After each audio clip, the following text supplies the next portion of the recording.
Hi everyone, it is Elena J. Engel and today I'm back with part 7 in a series I'm doing, which is the countdown of my personal top 100 favorite boys and girl names.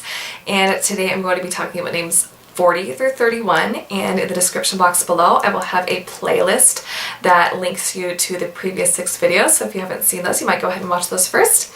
And I'll just go ahead and get started. At number 40 I have the names Paul and Saffron.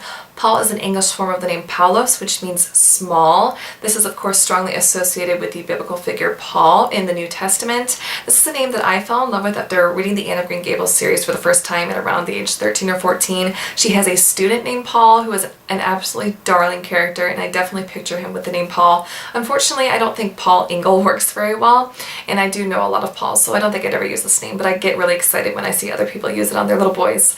This is the name that has always been in the top 1,000 boy names. It was a top 100 name through the year 2000 and is now ranked at 200. Saffron is an English name that refers to the spice or color, and it possibly comes from the Arabic meaning yellow leaf. This is a name I included in a series I made earlier this year of less popular alternatives to the top 100 girl names. I included it as a Sophie alternative because I think Saffy makes a super cute nickname option for Saffron, and of course someone who likes Sophie might like Saffy as well. This is a name I definitely associate with the song Mellow Yellow. There's a line in it that goes, "I'm just mad about Saffron, Saffron's mad about me." I think that is super, super cute. And there's also an absolutely gorgeous actress named Saffron Burrows, and she's where I first saw this name, and so that's a great association for me. Unfortunately, I have too many color and plant names in my top girl names, so I don't think I'd ever use it. But if my husband suddenly fell in love with this name, which currently he doesn't like it at all, I definitely think I could use it because I think it's absolutely wonderful. At number 39, I have the names Westley and Eponine. Westley is an English name that means West Meadow. This is a name that I think gets overlooked a lot because people tend to like Wesley and Weston more. I do think both of those are wonderful names, but I'm crazy about the name Westley because it is the name of the main character from the book and film The Princess Bride. I absolutely love the character, I absolutely love the book, I absolutely love the film, and I would definitely love to see this name used more. I don't think I could ever use it because it does not sound good with my last name, sadly. Eponine is a name that possibly comes from the name Epona, which means heroine, and of course it is associated with the book and film and musical Les Mis. And Les Mis is my absolute favorite musical. Eponine is my favorite character in that musical, and Eponine is the one character out of any musical I wish so badly I could play. Unfortunately, it sounds terrible with my last name, Eponine Engel, so I don't think I could ever use it. And I actually did film a video earlier this year of 10 names I love but can't use, and Eponine was on that list because it just makes me sad because this is a perfect name to me. But I would definitely love to see this name used more. At number 38, I have the names Tyson and Fern. Tyson is an English name that means son of Tyler. I did include this as a Tyler alternative in the series I made earlier this year of less popular alternatives to the top 100 boy name. There are lots of names ending in S-O-N in my top boy list. Names ending in S-O-N are kind of trendy right now, but I do really love several of them. And Tyson's not super popular right now either. I have a really great association with this name, but my husband has a negative association with this name, so unfortunately we probably would never use it. But yeah, I just love that ice sound in names, if that makes sense, that ice that's right in the middle of Tyson. Anyway, Fern is an English name that refers to the plant and possibly comes from the Sanskrit meaning feather. This is a name I currently have in my top girl combos as Talitha Fern. It is a name I've had as a middle name in my top girl combos for several years, with the first name switching out, but I do think that it's probably going to stay as Talitha Fern. I absolutely love that name. This is a name that many people associate with the darling little character Fern from Charlotte's Web, and this is a name we plan on using because my husband's beloved grandpa was named Vern, and so it would honor him. This was a top 100 girl name through 1961 and is not currently in the top 1,000 girl names. At 37, I have the names Barrett and Susannah. Barrett is a name that means like a bear. This is a name that I absolutely adore, but unfortunately I can't ever use now because of personal associations. But my husband and I both graduated with Barretts, and they were both funny, nice guys, and so we both kind of had that slight positive association beforehand, so we both really like this name. This entered the top 1,000 boy names in 1954 and is now ranked at 313 and rising in popularity. Susannah is the English form of a Hebrew name that means lily. I love that meaning so much.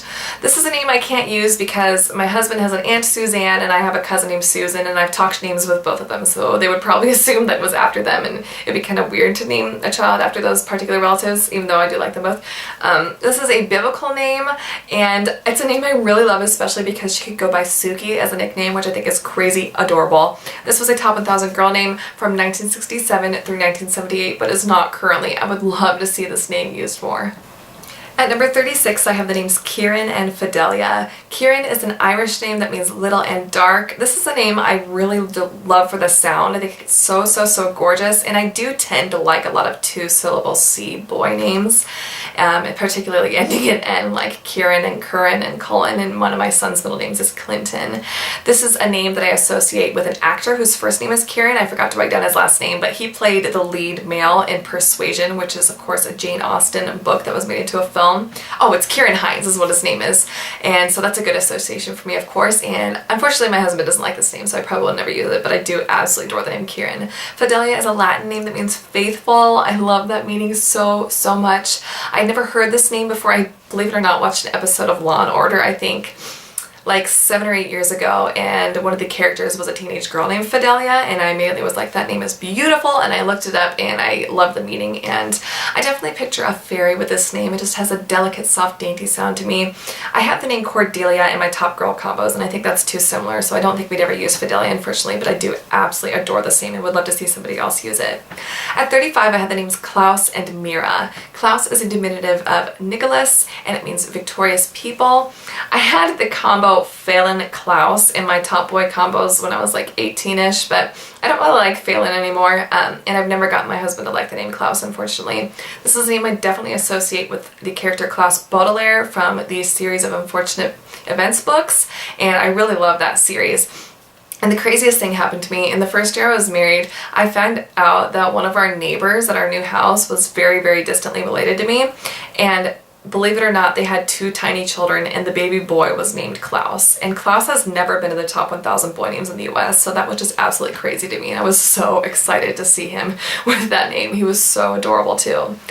And then Mira is a name that has wonderful meanings in several languages, including ocean, peace, and wondrous. Absolutely great meanings. This is a name I think would make a great Mila alternative. Mila is currently a top 100 girl name right now.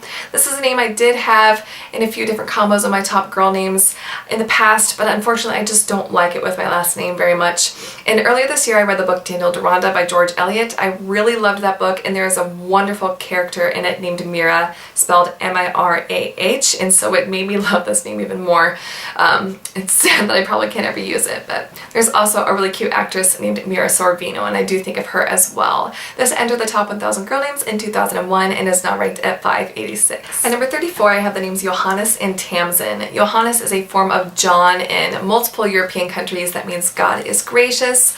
I really love that Johannes could have Han as a nickname, like Han Solo from Star Wars, and I actually had a great grandpa that I never met whose name was Johannes Nicholas Fredrickson, and he went by John as a nickname. So I definitely could use this as a family name. Unfortunately, I've never gotten my husband to like it, but I think it's so cool. Tamsin is an English feminine form of the name Thomas, which means twin. So I have a grandpa named Thomas, and my dad's middle name is Thomas, so I could use Tamsin after them. Unfortunately, once again, I've never got my husband to like this name, but I think it is so cute, and it's so undiscovered and underrated in the US, and there are actually several beautiful English actresses named Tamsin as well.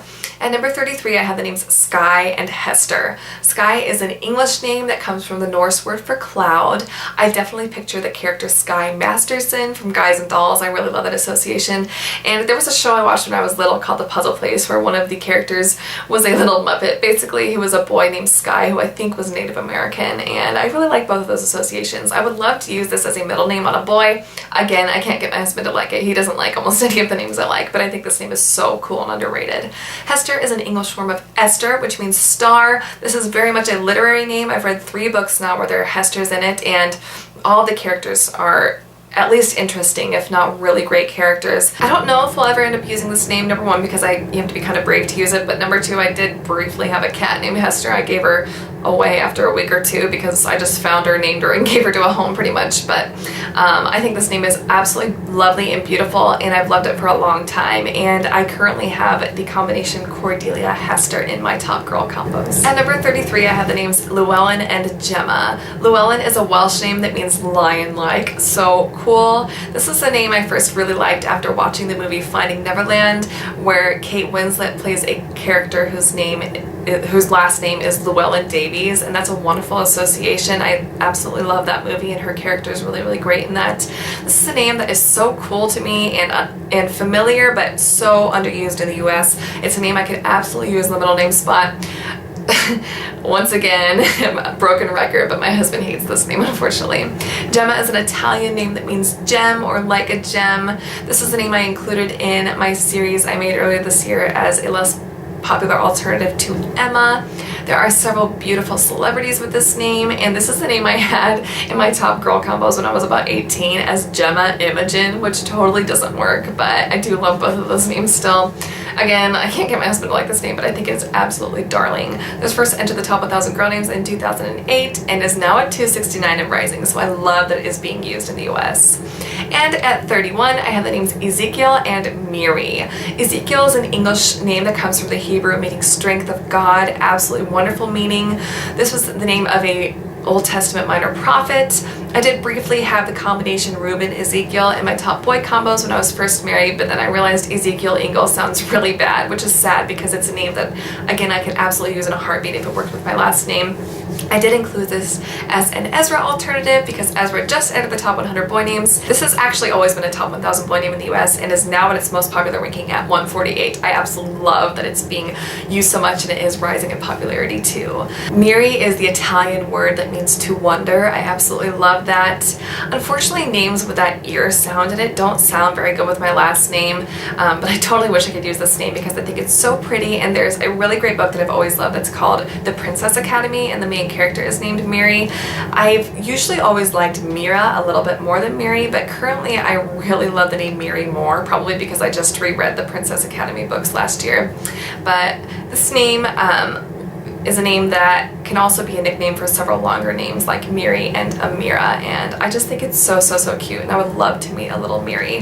That is it for this video. Please let me know in the description box below what your favorites were of these names, and thank you so much for watching. Bye!